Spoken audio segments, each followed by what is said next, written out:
Section 4.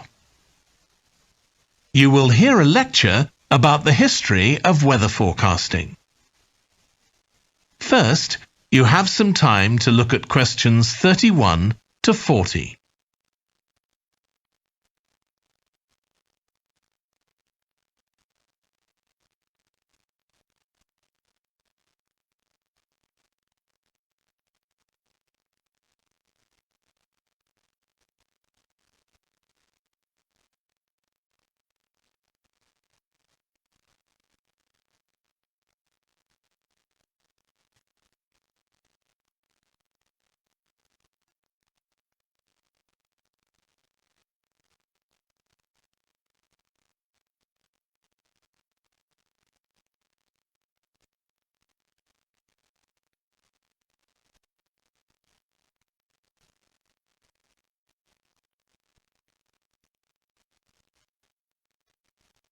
Now listen carefully and answer questions 31 to 40. In this series of lectures about the history of weather forecasting, I'll start by examining its early history. That'll be the subject of today's talk. Okay, so we'll start by going back thousands of years. Most ancient cultures had weather gods, and weather catastrophes, such as floods, played an important role in many creation myths. Generally, weather was attributed to the whims of the gods, as the wide range of weather gods in various cultures shows. For instance, there's the Egyptian sun god Ra, and Thor, the Norse god of thunder and lightning. Many ancient civilizations developed rites such as dances in order to make the weather gods look kindly on them. But the weather was of daily importance. Observing the skies and drawing the correct conclusions from these observations was really important. In fact, their survival depended on it. It isn't known when people first started to observe the skies, but at around 650 BC, the Babylonians produced the first short-range weather forecasts based on their observations of clouds and other phenomena. The Chinese also recognized weather patterns, and by 300 BC, astronomers had developed a calendar which divided the year into 24 festivals, each associated with a different weather phenomenon. The ancient Greeks were the first to develop a more scientific approach to explaining the weather. The work of the philosopher and scientist Aristotle in the 4th century BC is especially noteworthy, as his ideas held sway for nearly 2,000 years. In 340 BC, he wrote a book in which he attempted to account for the formation of rain, clouds, wind, and storms. He also described celestial phenomena such as halos, that is, bright circles of light around the sun, the moon, and bright stars, and comets. Many of his observations were surprisingly accurate. For example, he believed that heat could cause water to evaporate, but he also jumped to quite a few wrong conclusions, such as that winds are breathed out by the earth. Errors like this were rectified from the Renaissance onwards.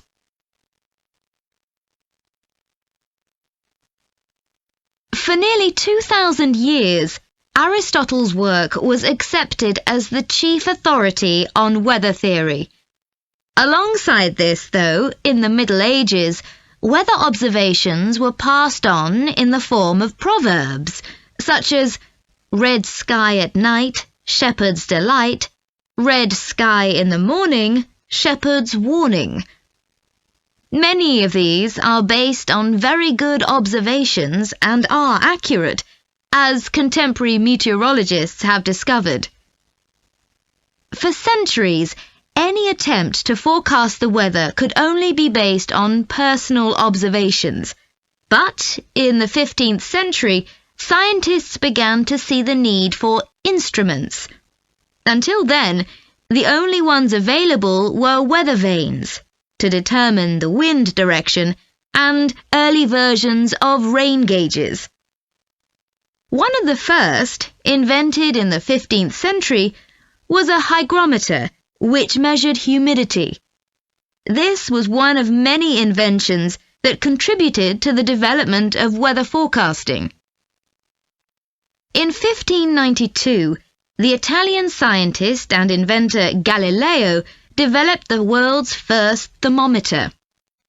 His student Torricelli later invented the barometer, which allowed people to measure atmospheric pressure. In 1648, the French philosopher Pascal proved that pressure decreases with altitude. This discovery was verified by English astronomer Halley in 1686, and Halley was also the first person to map trade winds. This increasing ability to measure factors related to weather helped scientists to understand the atmosphere and its processes better, and they started collecting weather observation data systematically. In the 18th century, the scientist and politician Benjamin Franklin carried out work on electricity and lightning in particular, but he was also very interested in weather and studied it throughout most of his life. It was Franklin who discovered that storms generally travel from west to east. In addition to new meteorological instruments, other developments contributed to our understanding of the atmosphere. People in different locations began to keep records, and in the mid-19th century, the invention of the telegraph made it possible for these records to be collated. This led, by the end of the 19th century, to the first weather services. It was not until the early 20th century that mathematics and physics became part of meteorology, and we'll continue from that point next week. That is the end of section 4. You now have half a minute to check your answers.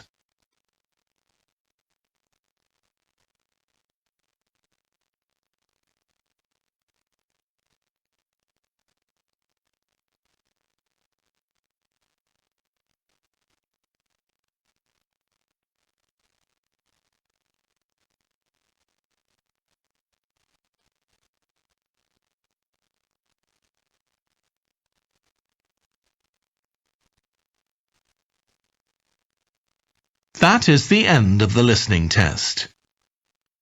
In the IELTS test, you would now have 10 minutes to transfer your answers to the answer sheet.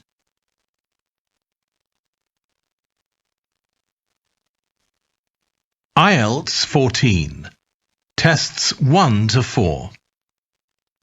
Published by Cambridge University Press and Uckles 2019. This recording is copyright. Test 3. You will hear a number of different recordings, and you will have to answer questions on what you hear. There will be time for you to read the instructions and questions, and you will have a chance to check your work. All the recordings will be played once only. The test is in 4 sections. At the end of the test, you will be given 10 minutes to transfer your answers to an answer sheet.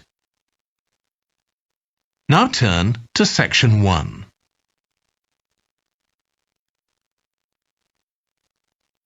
Section 1. You will hear a man phoning the customer services manager of a hotel to get information about holding a conference there.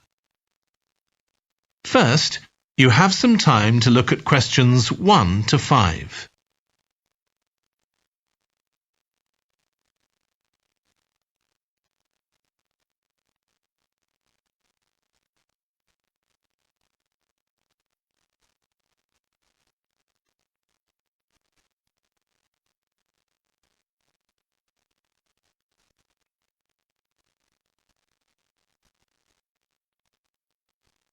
You will see that there is an example that has been done for you.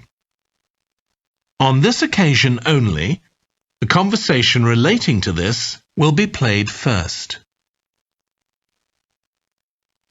Hello, Flanders Conference Hotel. Oh, hi. I wanted to ask about conference facilities at the hotel. Have I come through to the right person? You have. I'm the Customer Services Manager. My name's Angela. The name of the Customer Services Manager is Angela. So Angela has been written in the space. Now we shall begin. You should answer the questions as you listen because you will not hear the recording a second time. Listen carefully and answer questions 1 to 5. Hello, Flanders Conference Hotel. Oh, hi. I wanted to ask about conference facilities at the hotel. Have I come through to the right person? You have. I'm the Customer Services Manager. My name's Angela. So, how can I help you? Well, I'm calling from Barrett & Stanson's. We're a medical company based in Perth. Oh, yes? And we're organising a conference for our clients to be held in Sydney. It'll be held over 2 days, and we're expecting about 50 or 60 people. When were you thinking of having it? Sometime early next year, like the end of January. It'd have to be a weekend. Let me see. Our conference facilities are already booked for the weekend beginning January the 28th. We could do the first weekend in February. How about January the 21st? I'm afraid that's booked too. Well, let's go for the February date then. So that's the weekend beginning the 4th. Okay. Now, can you tell me a bit about what conference facilities you have? Sure. So for talks and presentations, we have the Tesla room. Sorry? Tesla, that's spelled T-E-S-L-A. It holds up to 100 people and it's fully equipped with a projector and so on. How about a microphone? Yes, that'll be all set up ready for you. And there'll be one that members of the audience can use too, for questions if necessary. Fine. And we'll also need some sort of open area where people can sit and have a cup of coffee. And we'd like to have an exhibition of our products and services there as well, so that'll need to be quite a big space. That's fine. There's a central atrium with all those facilities, and you can come before the conference starts if you want to set everything up. Great. And I presume there's Wi-Fi? Oh, yes. That's free and available throughout the hotel. Okay. Would you also like us to provide a buffet lunch? We can do a 2-course meal with a number of different options. What sort of price are we looking at for that? Well, I can send you a copy of the standard menu. That's $45 per person. Or you can have the special for $25 more. I think the standard should be okay, but yes, send me the menu. Before you hear the rest of the conversation, you have some time to look at questions 6 to 10.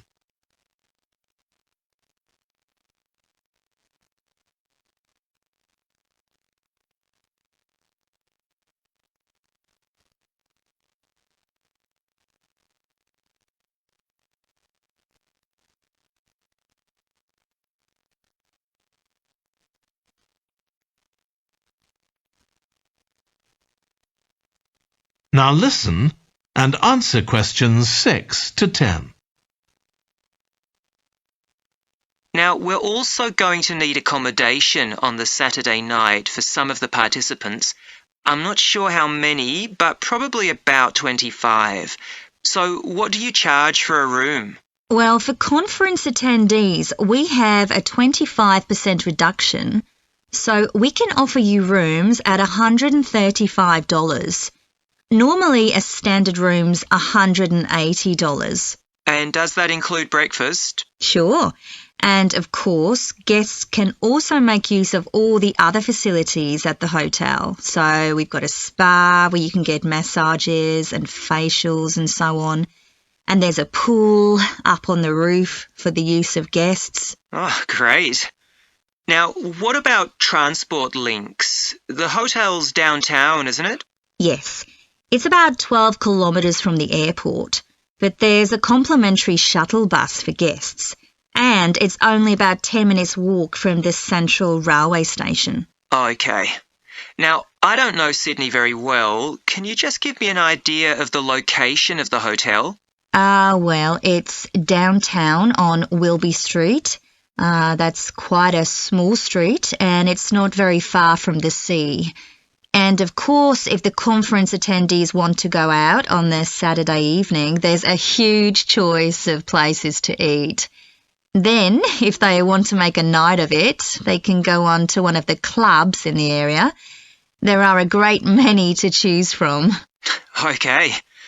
So, if we go ahead with this, can you give me some information about how much we're looking at? That is the end of section 1. You now have half a minute to check your answers.